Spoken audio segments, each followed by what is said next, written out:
What you are listening to now is the IU Report on the Central Indiana Sports Report.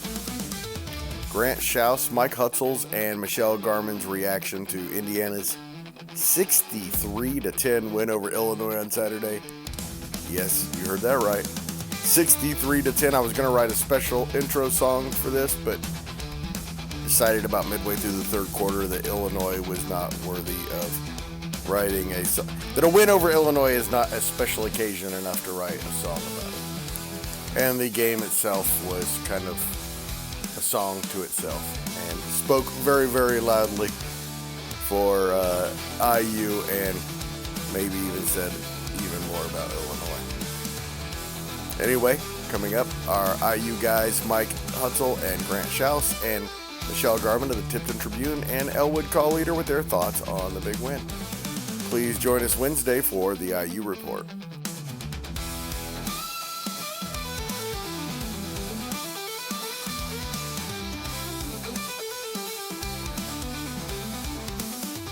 You're listening to the IU Report on the Central Indiana Sports Report. And here's your host, Greg Mingelt. Welcome, Hoosier fans, to the Central Indiana Sports Report for our IU Report reaction to a 63-10 win over Illinois. Guys, I predicted 3 touchdowns, and I was way off. Can't take it away. It was one of those games for me where in the back of my mind, I really thought it would go well for Indiana coming in. But I kept telling a lot of people this week, it'll be a good game. Illinois is really going to have a shot because I've just always said that. So when I do start to get disappointed, then you're already prepared. But that proved not to be the case. That was maybe one of the most unbelievable things I've ever seen at an IU game. Yeah, I predicted 3 touchdowns, and I couldn't believe it. I mean, Greg, I never harass or talk to the opposing fan base at the game. And if I do, it's always something positive about their team. But I just couldn't help myself last night. Something just told me to want to go up to every Illinois fan and let them know what happened. And I only did it inside the stadium because you never know who's crazy and who's not crazy. So if I started talking and one of them tried to fight me, well, I mean, if someone tried to fight me, at least security could be there kind of quick. And I would think there'd be quite a few Indiana fans that have my back. Because nobody on.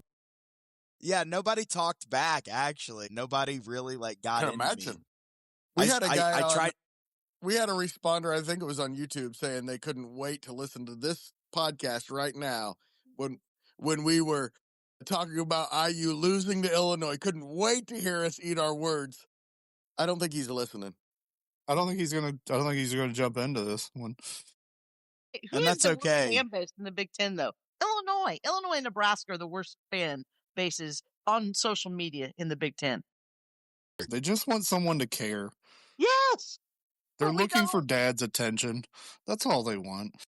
And that's the thing, guys, is that Greg kept saying it there that for the last few weeks, and I really didn't believe it until I saw it last night. It didn't take long. Well, no, Greg, you've been saying that you can never take Illinois seriously. And last night, I really realized how correct you are. I'm not even trying to make a joke. No, did you see Brett Bielema on the sideline? You tell me anyone's taking that seriously? Yeah, that dude is the funniest tweet I saw was that they can't wait to see him at Golden Corral later on tonight or something. It's so great. This really is going to give this team so much. I know we're making jokes, we're cracking jokes, but on a real note here, this is really going to help the program going forward.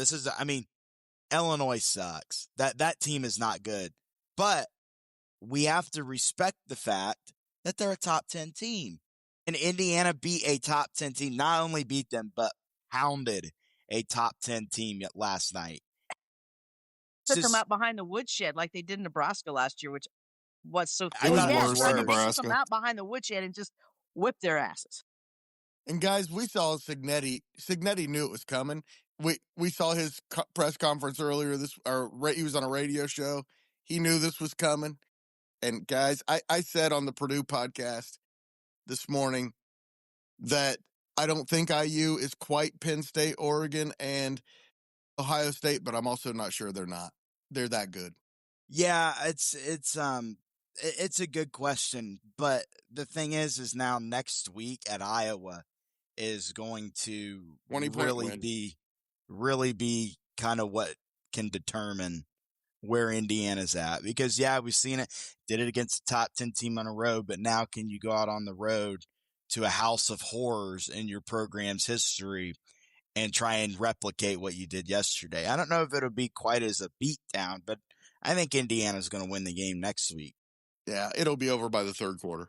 Don't Hey, you guys, have guys you all feel seen- comfortable knowing that Signetti is the coach though at IU, and they won't Exactly be right. celebrating Exactly that win right. Saturday night beyond last night? I mean, he's already turned his attention. He's already got the team focused in on going to Iowa next week. And I love Coach Signetti. I mean, you hit the jackpot. Have you guys all seen Dodgeball? No. Yes. Yes, I Grant, have. You're so young.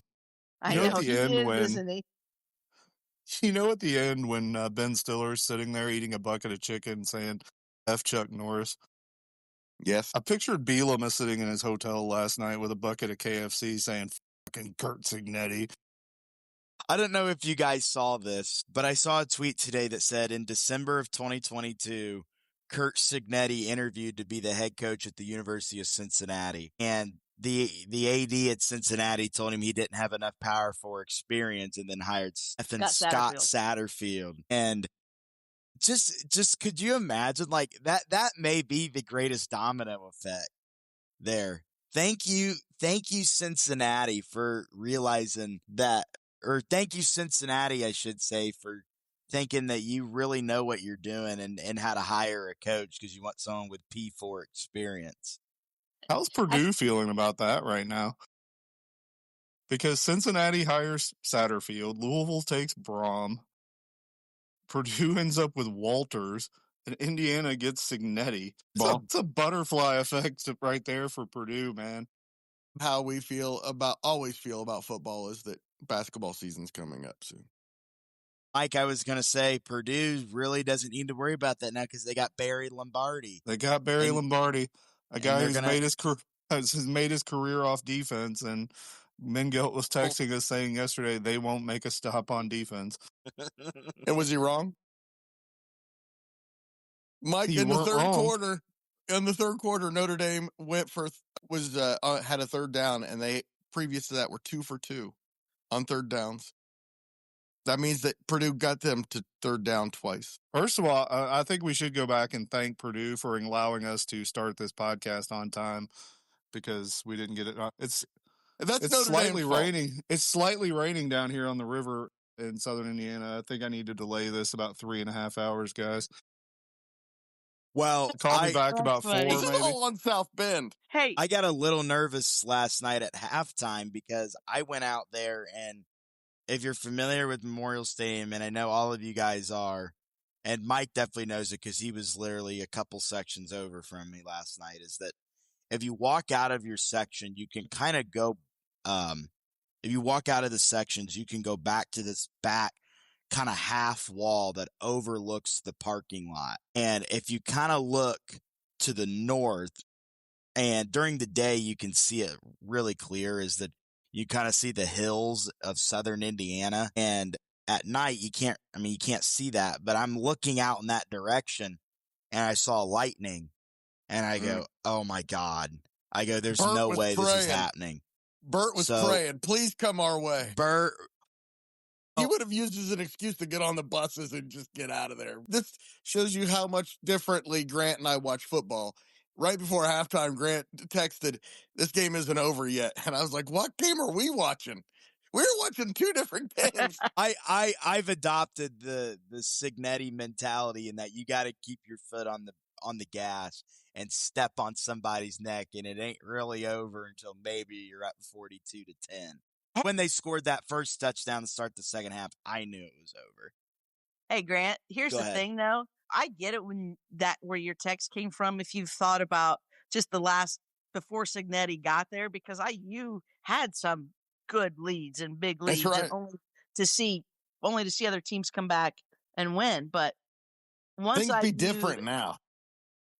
It's different now because Signetti has made it different. It's just like I love the fact that he's never happy. I mean, his team is 56-7, and he's still not happy. He still sees little things that he doesn't like. He does some smart things too, though, but he put Alberto Mendoza in, but he left the first team O-line in, and that gave them a look of what, if anything, God forbid, was to happen to Fernando. Okay, now we can see how Alberto plays with the first team O-line. He gave Kobe Martin some chances to run behind the first unit. Kid has played 2 quarters. Kid has played 2 quarters this year and has 200 yards rushing. You go back to Signetti being never happy, but man, I think in now the year and a half or whatever since he's been here, that was probably the most pleased I've seen him after a win. Yeah, even after some of those games last year, that was about as pleased as he's been. Well, you guys didn't hear it because we had to feel a little bit on Twitter at halftime when they're asking him what more. He was talking about the game and then said, "Well, what more can your offense do in this second half, or what more do you want to see from your offense in the second half?" And he said, "Score more points." I loved it. But hey, Grant, you and I were talking last week. Remember how we thought that they were IU had kind of kept things kind of basic, especially on the defensive side of the ball? Mm-hmm. Well, that wasn't basic last night, and I'm telling you what, Illinois had no clue, no answers. I mean, I think that's, to me, what was most impressive was that IU dominated the trenches, both sides of the ball. Yeah, and you going back to those first 3 games where they've kept things pretty vanilla offensively is the fact that I think it's worth it to kind of suck against Old Dominion because you're trying to keep things pretty vanilla to then go out and do what you did last night. It's almost worth it. And because the first play that stood out to me on, they've gone away from keeping things pretty vanilla and they scored on this play last year in the Nebraska game, was the touchdown Omar Cooper had where they threw it literally out in the flat to him. He caught it and then ran it in for a touchdown. They ran the exact same play against Nebraska last year, and it worked, and they scored on it. And they have not done that through the first 3 weeks, I don't think. So you're starting to see them open the playbook more, and the thing is that they still have a lot more in that playbook that they haven't shown us yet. Say this. There is no more aesthetically pleasing play to watch live and at an event than a well-executed screen pass, because Illinois blitzes, they hit Riley. I'm not even going to attempt to say the last name. And then at that point, he turns, and there are somehow 14 300-pound dudes in front of him just looking to lay wood on a 140-pound DB. And you knew as soon as he caught that ball, I was like, nobody's touching him. And he just rumbled in. Yeah, and that was almost, I kind of felt like Indiana made a couple plays off of broken plays last night. Like the punt where they pinned him down inside the 2-yard line. They muffed the snap. The punter muffed the snap and still got it away, and it was the best punt of the season. And he got him down all the way inside the 2. The game changer last night, guys, was going for it on 4th and 1 right at about midfield and getting the first down. That was the game changer. It was. And Signetti pulled a complete Bielema there. Yeah, but I love it because he puts the punt team out. As I say, he puts the punt team out there, forces the timeout by Bielema, runs the punt team back out there, and then all of a sudden, here comes scrambling in the offense. That's something that you would see out of Brett, and he pulls it on them. And the crowd, Grant, you were there. When they looked like they were going to punt, they were a little deflated. It seemed like I heard a little boo. I heard some boos. I'm not gonna lie. I heard a little bit of booing. It's like we're so like expecting like all gas out of this coaching staff. So when he put the punt team out there, people were like, they're playing a little conservative again. This is what they did in the Notre Dame game last year, and I don't think they liked it, and it ended up being sort of a ruse to force a timeout and put Illinois in scramble mode. But Illinois gave up. I feel like that was the drive where Illinois was like, there's nothing we can do. We can't stop these guys. And their defense, shoulder shrug. That's a loss. And we saw it with Nebraska last year. I feel like that's a loss that could hang over for USC this week or Purdue in 3 weeks or however long it is. That's a loss that can really take the air out of the balloon. So that's not a good look for Illinois. No, it's not. And I really want them to win a lot of their games. Yeah, so it looks better for IU. But I wanted to go back to that fourth down play when he came back. You guys might not know because you were at the game, and if you haven't seen the highlights, do you know who threw the key block in that game, in that play? It was Omar Cooper. They sent him in motion back in, and he threw the key. He led Himby through that squirting hole. That's what I love about the Indiana receivers. They block inside and outside tackles. They do. We kind of hit on a little bit. Grant talks about the rest of the year for Illinois, and how ironic is it going to be when all week we've said, well, cue the national narrative. Illinois was never that good. And now we're the ones sitting here saying, is Illinois really that good? I've been saying it since I saw him play Duke. I mean, that O-line is porous at best. That's the nicest thing you can say about them. Are they going to be able to beat? I mean, they got Ohio State coming up. They've got USC coming up. Are they going to be able to beat some of these teams? They got Purdue coming up. Well, I'm not sure they're going to win that one. If they get healthy defensively, that will help help them. them. D-line against the Illinois O-line is a tickle fight at best. Yes, you're right. Purdue's defense is not very good. I really do think that Purdue actually has a shot in that game against Illinois if they come out the way they did last night. And I will say this about Barry is that he does actually have somewhat of a coaching conscience to probably be able to pick at the flaws of Illinois. Illinois can't move the ball unless they can take the air out of it and throw it down the field and throw passes. Well, Illinois is not going to see a defense. Maybe they'll see Ohio State. Well, they will see Ohio State that's comparable to Indiana where they can bring the heat and they can bring pressure and go, and the defense is going to be able to move quickly like IU's was. But I think the reason Altmaier's looked so good for Illinois in those first 3 games is because those 3 teams they played were terrible. And he was able to have his O-line kind of half-ass their way and block opponents and block the opponent's D-line and have time to throw it and still kind of get what they wanted. Well, they couldn't do that last night. And now that these other coaches like USC and even Purdue and Ohio State coming up, they're going to see that. They're going to be able to take away what Illinois can't do, and which is run the ball behind their O-line because they can't. And if you turn up the pressure and you have athletes that can make plays on defense, Illinois is going to struggle because Indiana just has athletes. They're better than a year ago because I also think they're faster than a year ago in some speeds. I mean, they look really, I agree, really good. And if we're going to compare the 2 teams from last year's Indiana to this year's Indiana, you have to start. And I know everybody loved the Ohio U guy, but we have to talk about the upgrade at the quarterback position this year. Yeah, I 100% agree. Rourke had already turned the ball over a couple times through the first 4 games, and Mendoza has not even come close to turning the ball over.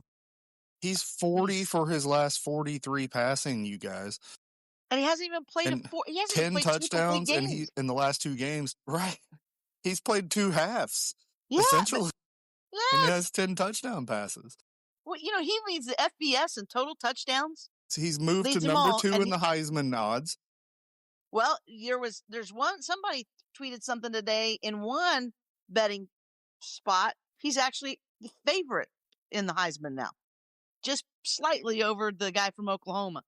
But what's amazing is what he's doing, and he's played 1 full game this year. the ODU game was the only game he played all 4 quarters. Guys, there is a 0% chance either one of those two people are winning the Heisman. I'm sorry.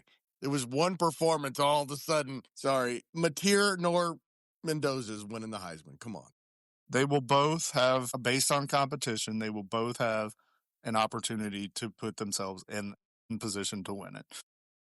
You will not be able to say Mateer didn't play anybody and ran up big numbers. You will not be able to say Mendoza didn't play anybody and ran up big numbers. Somebody may come from behind the pack and pass them, but it's not going to be because they don't have every opportunity in the world to win.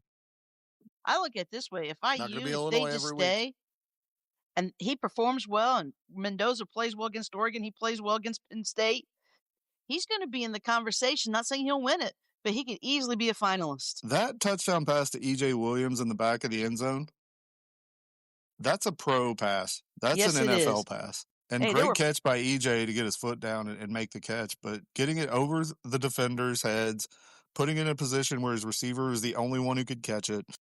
And that pass, that was an 8-yard touchdown. It wasn't anything spectacular as far as like in the box, but it was just, that's an NFL level pass. And that's what Indiana has never had at quarterback since Antoine Randall L., who was a wide receiver. That's right. Mike, I'm curious. What were your thoughts on the blocked punt by Pons? This was funny because this is my one opportunity to talk about my interaction with an Illinois fan. There was a group of them sitting in front of me. Of course, I was kind of in the visitor section, but there wasn't a lot of visitors. Indiana blocks that punt. They score a touchdown. It's 7-0. Illinois fan, bald dude, kind of looked like James Carville sitting in front of me. Uglier than shit. But Illinois comes in their next possession. They hit that bomb on the miscommunication by the defense. Mm-hmm. He stands up, and all these Illinois fans like, we score real touchdowns. We scored a real touchdown. Look at that. That was a real touchdown. Y'all know me. I'm a terrorist when it comes to being a fan. The rest of the game, I'm standing up. Is this real? Is this real? Was that real? How about that one? Is this real life? This can't be real, can it? Did he shut up? Did he leave early? He left at halftime because of you, or I'm gonna take credit for it. There you go. Hey, Mike, I will argue with quarterback Trent Green. I will say this: that the buddy I took with me to the game last night, we were, you're talking about the game on the drive down and stuff, and he asked me, he goes, "So who's your favorite player?" And I told him D'Angelo Pons. And he goes, "Well, why?" And I told him about the pick 6 he had against Washington, where, if you guys remember, he kind of came out of nowhere and intercepted the ball last year and took it down. Nobody touched him. He was gone for a touchdown. And I said, that was the loudest I've ever heard Memorial Stadium, was when that happened against Washington. Even when the game started, he was like, "Where's your guy at?" And I was pointing him out. When he blocked the punt, no joke, it surpassed the Washington game on the loudest I've ever heard that place. I realized it was him.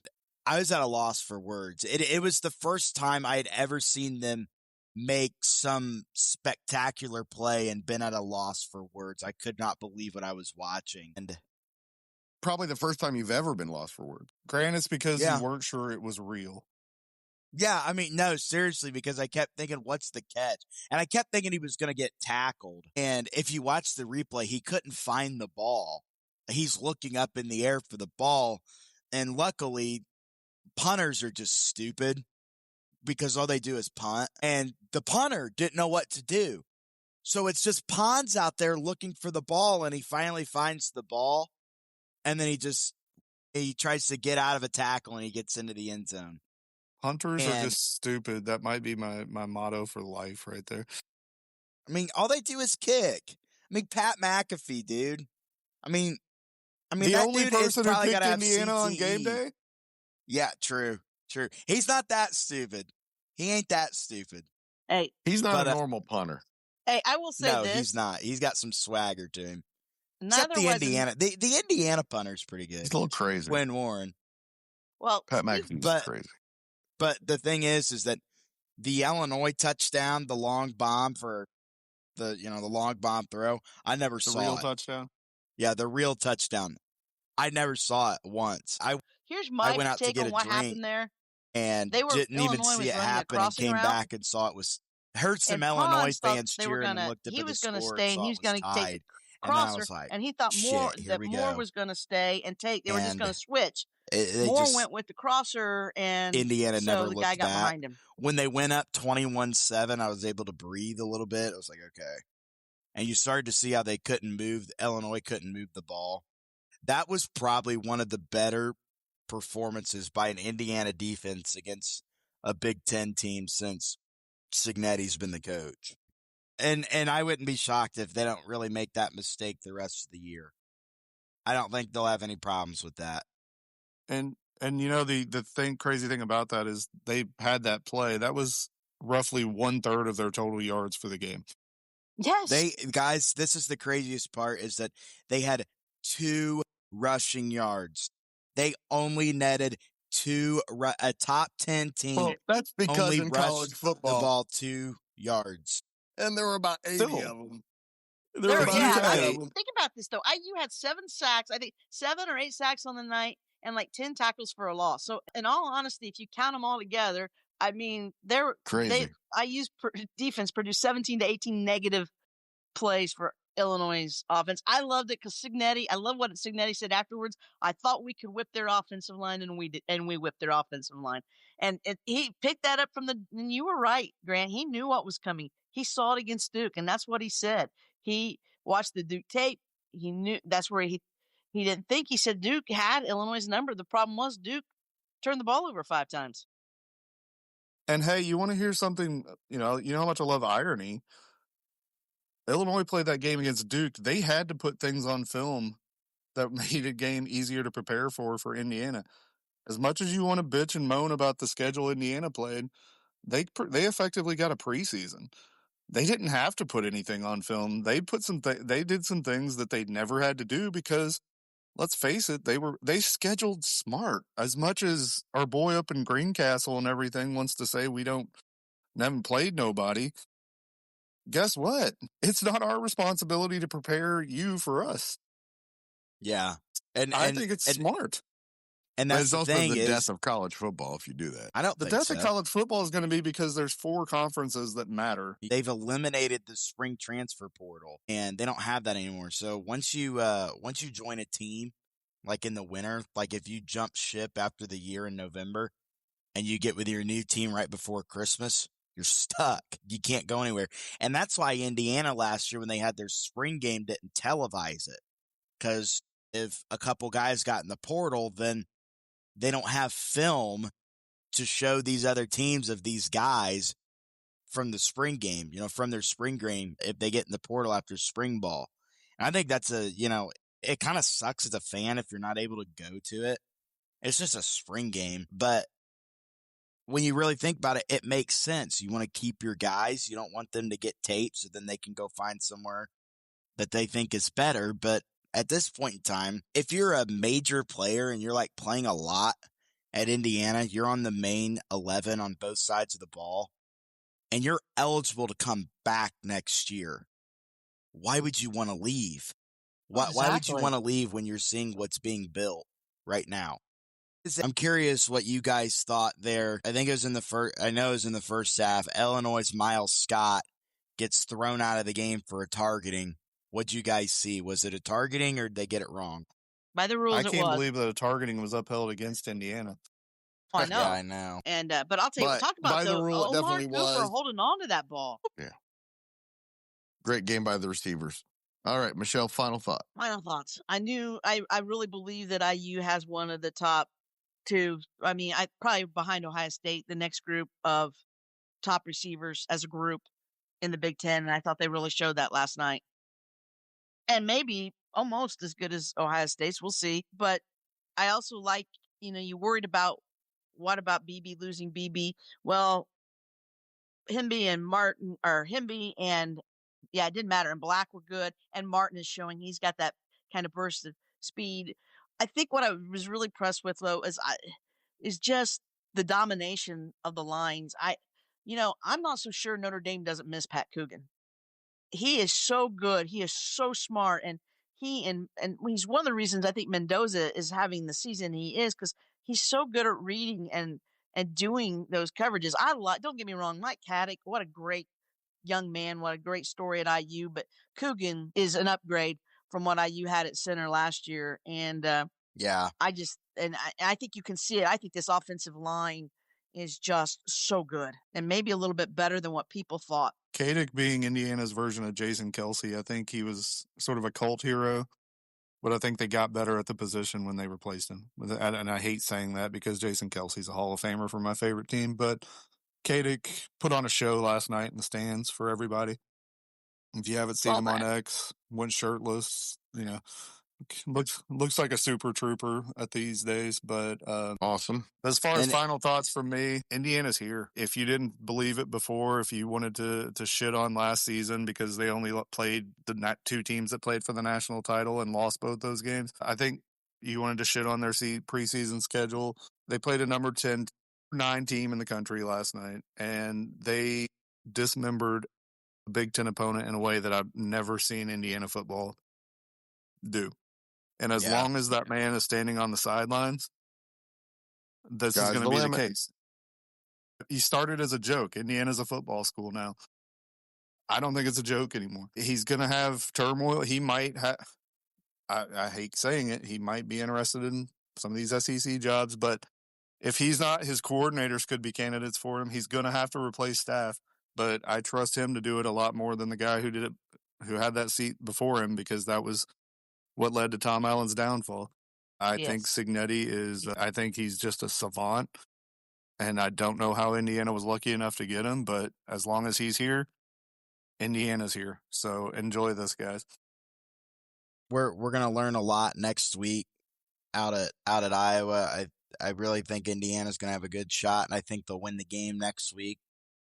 Next week will really show us where they're at, but as of right now, yeah, you're right. They're here, and enjoy it.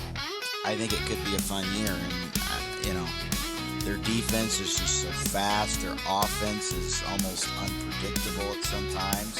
I mean, Mike hit the nail on the head here. It's here. I think it's here to stay. I don't think the head man's going anywhere, because I think he wants to build this into a dynasty. I think he wants to make this a blue blood, almost a blue blood caliber program. So great win yesterday. It's what we call a statement win. A statement win for that football team. But there's a lot of work to be done. You're 4-0, you beat a top 10 team. You can't let the foot up off the gas, and you're never satisfied until you can win a championship. And they haven't done that yet, but last night was one of the first biggest steps in the right direction. Hoosiers by 6 touchdowns. Thanks so much to Grant, Shouse, Mike Hutsell, and Michelle Garmon for joining me to react to an incredible 63-10 win over Illinois. Please join us again on Wednesday. We will be talking much more football, and we'll be talking about the official Big Ten schedule release for the basketball team and much more. Might be an extra hour-long IU report this week. Then on Wednesday, we will preview IU Iowa and do this again next Saturday after the Hoosiers go to 5-0 with a win over the Hawkeyes. Thanks for listening. Please share this podcast with an IU fan in your life and help spread the word that the Central Indiana Sports Report is here talking about Central Indiana sports every single day. Central Indiana Sports Report is a product of ITG Media, and I love Susie.